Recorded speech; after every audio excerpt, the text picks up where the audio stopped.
Hey there, it's Bobby Legs and welcome to another episode of Bobby Legs Loves Watches. And today I will be reviewing the Sinn 903 STBE. So before I begin, I want to thank my buddy Chaz for lending in his 903. Now this is not his 903, this is my 903. But he lent his 903 a few weeks back and Mrs. Legs and I did an unboxing video and we were so smitten by it that we just knew that we were going to buy it one day. So fortunately, the day after I published the video, someone had reached out to me and said that they were willing to sell their 903 to us, and we jumped at the opportunity. And so I wanted to wait till I got my 903 to do the review video, but this would have not happened if Chaz hadn't sent in his watch. So thank you, Chaz. Now, the 903 has been on my radar for a very long time. It was one of the first Sinn watches that I was really attracted to. And it's because I am a fan of that Breitling Navitimer look. Now, this watch definitely takes a lot of design cues from that one, from the Navitimer. And so the story goes late in the 1970s when Breitling was having some financial problems, and Helmut Sinn was able to purchase a license to the design of the Navitimer, and is been producing 903s since then. So definitely happy to add this watch to the collection, and I'm really excited to do this review. So let's jump right in. We have a 41 millimeter case diameter, a 48 millimeter lug to lug, 14.5 millimeter case thickness, and you have a slightly domed sapphire crystal that has AR coating on in the inside and on the top, 22 millimeter lug width, a stainless steel case with a mixture of brushed and polished. And I actually prefer this kind of look with my sports watch. The original, or the Navitimer, I believe, is fully polished case, and that's great and all. But with my sports watches, I do like either the brushed or the combination of brushed and polished. I feel like the scuffs don't show up as much on the brushed sides as they do on the polished edges. And look, I wear my watches, so I just want to stave off making that first scuff or scratch on a watch for as long as I can. But like I said, I wear my watches, so so definitely like and it also adds a certain amount of depth to the case, which I like. Now you do have a screw down case back, but before we get into that, this one is paired up. I have it paired up with a Sinn made strap, factory made strap, or source strapped calfskin leather. It's not the strap that came with it. That is an alligator brown leather, but this one is also a Sinn strap, and very, very nice. I feel like it's a vintage style strap that goes really well with this watch, and has a little black stitching here and here. Back to the case back, screwed down case back. Showing off its decorated Le Jeu Paré column wheel chronograph, the 8000. Now, you'll notice here, let me get it, turn it around, rotate, get the rotor out of the way. You have a column wheel here. And what the column wheel does, or from my experience, it makes this top pusher of the chronograph go a lot smoother. Now, it doesn't do anything different with the stopper. I've had experience with a regular 7750, and the Le Jeu Paré 8000 is built off of a 7750. They modified it with their column wheel and did some other modifications because the Le Jeu Paré has a 28 joule movement compared to the Bezel 7750, which has a 25 joule movement. Both run at 28,800 beats per hour and a power reserve around 42 hours.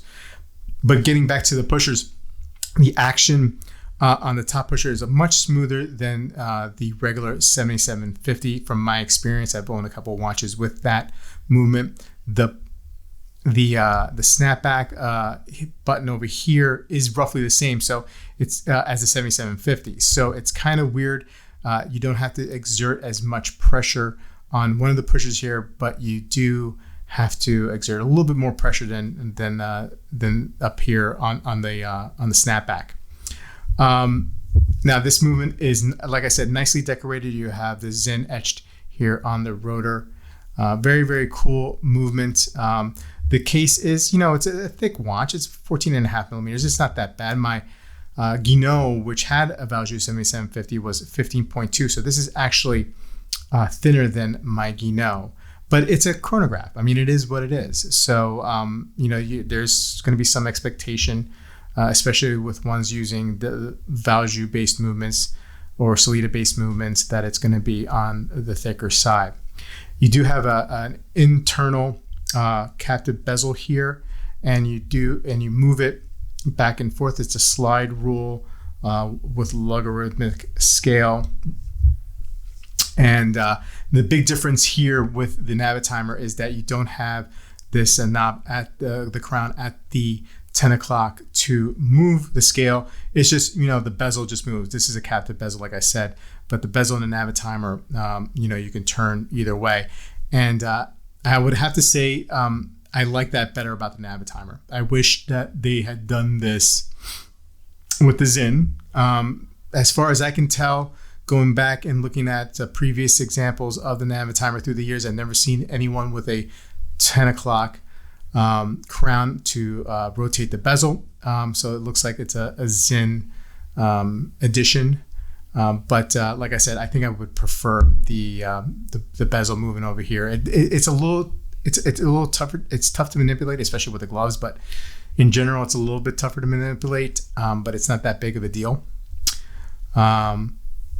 So let's move on. You have this deep blue dial color here, and at times it looks like it is black, but the blue is deep and it's nicely done.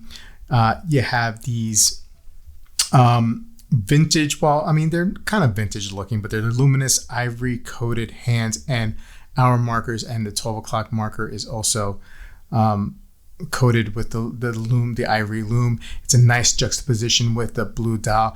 To me, it gives us a vintage look, and that's why I like it on this strap. The seconds hand is a white seconds hand. The chronograph seconds hand is a white seconds hand with a red tip. You have registers at the 3, 6, and 9. The 9 o'clock is a running seconds register, 30-minute register at the 3 and 12-hour register at the 6 o'clock position. Date right here between the 4 and the 5, it is recessed, so it is a little further down than normal date windows that I've seen. So it's deep down in there, and it's kind of hidden in a way, which is nice at times, and sometimes it's a little hard for me to read the date. So I had to manipulate the watch a little bit to get up. No big deal. The registers here, the chronograph registers, are slightly recessed. They go down here, and they have this silver-ish kind of sub-dials here that really play well off the blue, deep blue dial. Let's get a weight on this watch right here on strap.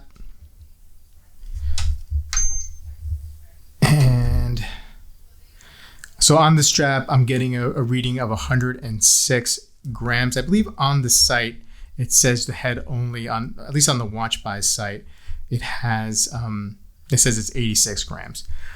Now, this also has some Sinn technologies like the AntiMagnetic technology, and it's AntiMagnetic up to 1,000 Gauss, so a milligauss, right? So just like the Rolex milligauss, so that's pretty good. So it has that extra protection if you're around equipment, electronic equipment.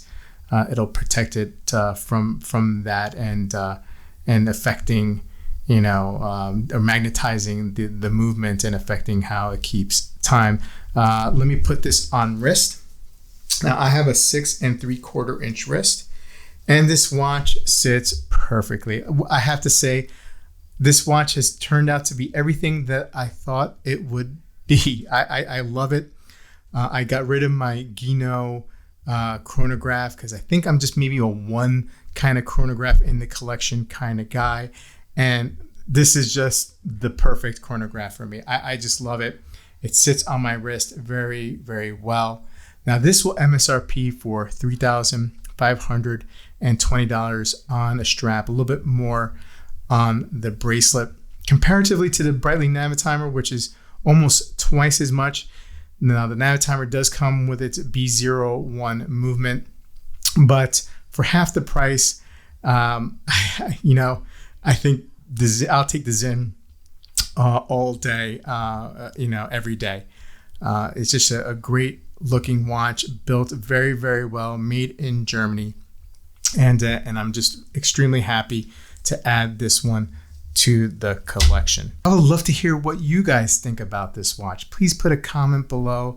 I love when you guys leave me comments, and I really look forward to interacting with as many of you as I can. And I will see you guys in the next video.